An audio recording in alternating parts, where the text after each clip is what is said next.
players. There's hundreds of bodies around you, all wearing the same green tracksuit. You look down at your chest. 456. That's your name now. You don't remember getting here. You remember the van, the gas, and before that, the man in the subway who played you for a kid's game and handed you a card. You remember thinking it was a joke. You remember calling the number anyway. Because what else were you going to do? Your life is completely falling apart. So now you're here, standing in a line with 455 strangers who all made the same desperate phone call. A voice comes over the speakers. It explains the rules. You will play 6 games. Win and you get everything. Lose and you're eliminated. You think eliminated means sent home. The first game starts. A doll at the end of a field. Red light, green light, people run. People stop, and then people drop. Not like they tripped, like something hit them. The sound is sharp and flat, one after another. The screaming starts and you can't feel your legs, but you're still standing, eyes locked forward, and the grass is turning red around you. After they give you food, a boiled egg on a tray, you sit on your cot and your hands won't stop shaking. Someone across the room is praying. Someone else is already planning. Somewhere beneath you, behind a wall you'll never see, workers are building something. You hear it at night. Metal dragging across a floor. You tell yourself it's nothing, but it's not nothing. Recruiter. You're standing in a subway station holding a stack of envelopes and a case of DACG tiles. You look like the most harmless person in the building. You've been watching him for 20 minutes. The man by the ticket machine, patting his pockets, checking his phone. You already know. This is a man in debt. You walk up, offer him a game, and he loses. You tell him he can pay with his body. You slap him across the face and he barely flinches. That's how you know he's ready. A man who still has something to lose would have swung back. You hand him the card, smile again, and tell him to call the number if he wants a chance to change his life. Then you turn around and find the next one. There's never a shortage. You don't work inside the facility. You've never seen the games. You don't know what happens after they call. That's not your department. Your job is the front door. You find people who are so deep in the hole that a mysterious card from a stranger in a suit sounds like a reasonable option. The card has no name on it, just a number, a circle, a triangle, and a square. You hand dozens out a week. Most of them call circle guards. You're carrying a stack of cots down a hallway that never ends. Pink suit, pink mask, circle on the face. That circle means you're the bottom. You don't talk.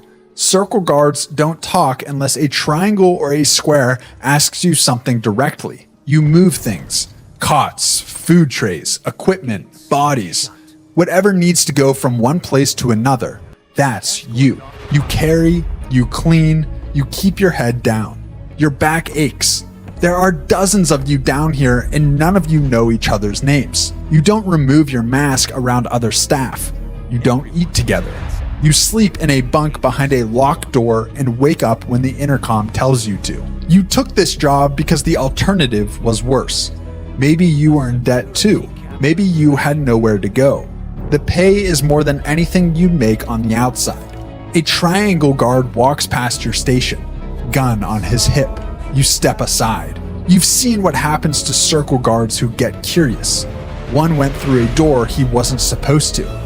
You never saw him again. Tonight they have you hauling steel panels to the lower level. Heavy, industrial. You don't know what they're building down there, and you don't ask. You just carry what they tell you to carry and set it where they tell you to set it. The next game is in 8 hours. You've been told to prepare extra stretchers. Triangle guards. You're standing on a platform above the game floor. 60 players below you. They're running. Some are crying. The clock is ticking down, and when it hits 0, anyone still moving is yours. You fire, reload, and fire again. Triangle on your mask, gun on your hip. You are the teeth of this operation. Circles move things. and squares give orders, but you enforce. When a player breaks a rule, you step forward. When a game ends and the losers are still standing, you fix that. You don't know who these people are. You don't see their faces. Not really. They're numbers on green tracksuits. You stopped thinking of them as people somewhere around Game 2. You had to, because the alternative is thinking about what you're doing, and that's a door you're not opening. You eat alone, sleep with the rifle next to your cot. You answer to the squares and they answer to the front man. The chain is clean. Orders come down, you carry them out. No questions, no hesitation. Hesitation gets you sent below the facility and nobody comes back from below. Today, a square pulled you off rotation, told you to report to the lower level. There's a new game space being built, the final one. They need armed personnel stationed at every entry point. You walk down a staircase you've never seen before. You don't know what the game is yet, but there are more guards here than any game before it. Square guards. You're watching the 12 screens at once. Square on your mask, you're the highest rank in pink. Triangles enforce, circles carry, you manage. You run the surveillance room. You make the announcements over the intercom. You decide which corridors get locked and when. When something goes wrong on the floor, the front man doesn't call a triangle. He calls you. You assign the teams for each game. How many triangles on the perimeter? How many circles on cleanup? Where the exits seal? Where the cameras point? The players think the games are random. They're not. Every angle is measured. Every second is timed. You've reviewed the schematics for each one weeks before the players ever wake up on that floor. The triangles are scared of you, and the circles won't make eye contact. Tonight you've been handed a new blueprint. The final game. You've never seen a layout like this. You start assigning teams. Officer. Usually, the squares report to you. The front man reports to the people above. If a guard goes missing, you handle it. If a player finds something they shouldn't, you handle that too. Quietly. You've been here longer than most of the staff. Long enough to watch 3 full games cycle through. Long enough to stop counting the bodies. The first season, you couldn't sleep. The second, you slept fine. By the third, you were making efficiency suggestions. That's what this job does to you. You walk the facility twice a day, top to bottom. You check the corridors, the supply rooms, the incinerator. You look triangle guards in the eye and they straighten up. You pass the circle workers and they press against the wall. The front man trusts you with everything except the why. You know the what. You know the how. You've never been told who's paying for all of this. You've never been in the room when the VIPs arrive. That door stays closed to you. And you've learned not to knock on doors that stay closed. Tonight, the front man called you in. The final game is confirmed. He showed you the player count, the layout, the timeline. Then he told you something he's never said before. The VIPs are arriving early. You don't ask why. You go back to the floor and double the security rotation. Front man. You're standing at the edge of the control room looking through a wall of glass. Below you, 456 players are sleeping on stacked cots in a room the size of a warehouse. Tomorrow, a third of them won't be here. You are the front man, and this is your operation. Every game, every roll, every elimination, it all runs through you. The squares manage the floor, the triangles pull the triggers, the circles clean up after, but you are the one who says go. Nothing in this facility moves without your permission. You weren't always here. You had a life before this, a name, a family. The host chose you for a reason. He saw something in you. The ability to watch people die and keep the schedule moving. At least that's what you tell yourself at 3 in the morning when the facility is quiet and you're the only one still awake.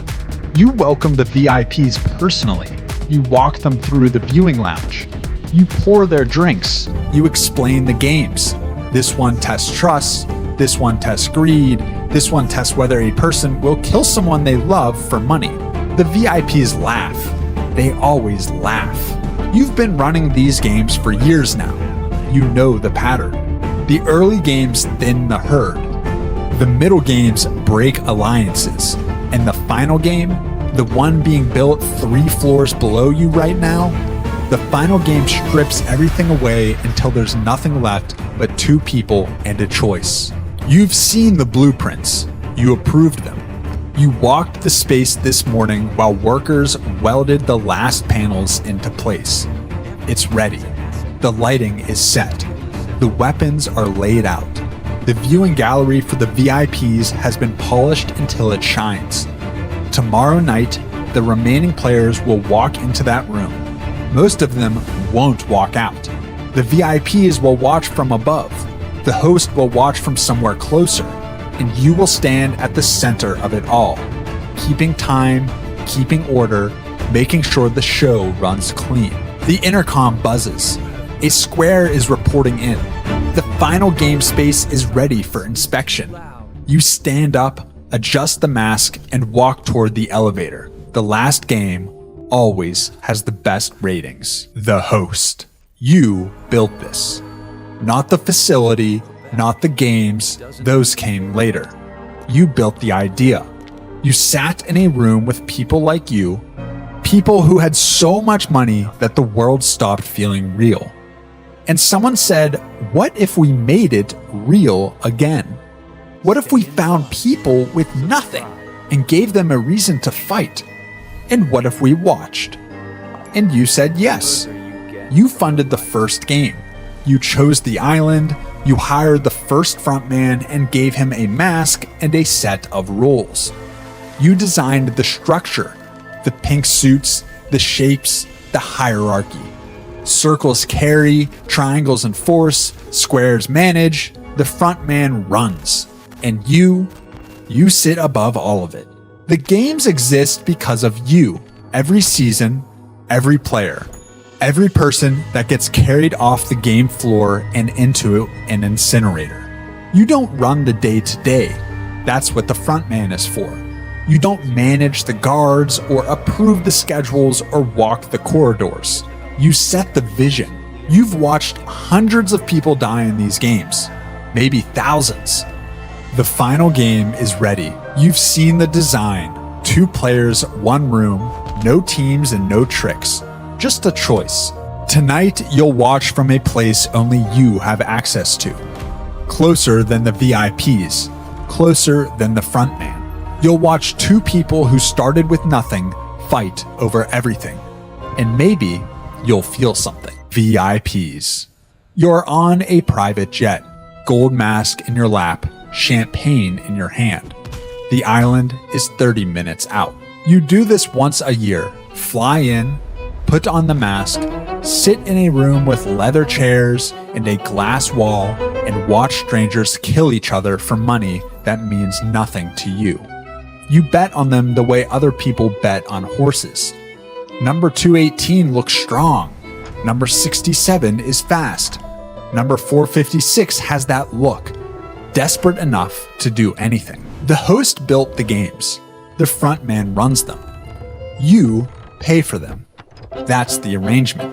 Your money keeps the lights on, the guards paid, and the island hidden. In return, you get a show that no amount of money can buy anywhere else. Real stakes, real blood, real fear on real faces. You've tried everything else. Cars, women, art, islands of your own. None of it moves the needle anymore. But this, watching a person realize they're about to die, this still works. The final game is tonight. You've heard it's down to the last few. You've already placed your bets. You've finished the champagne, straighten your tie, and look out your viewing window at the final game below.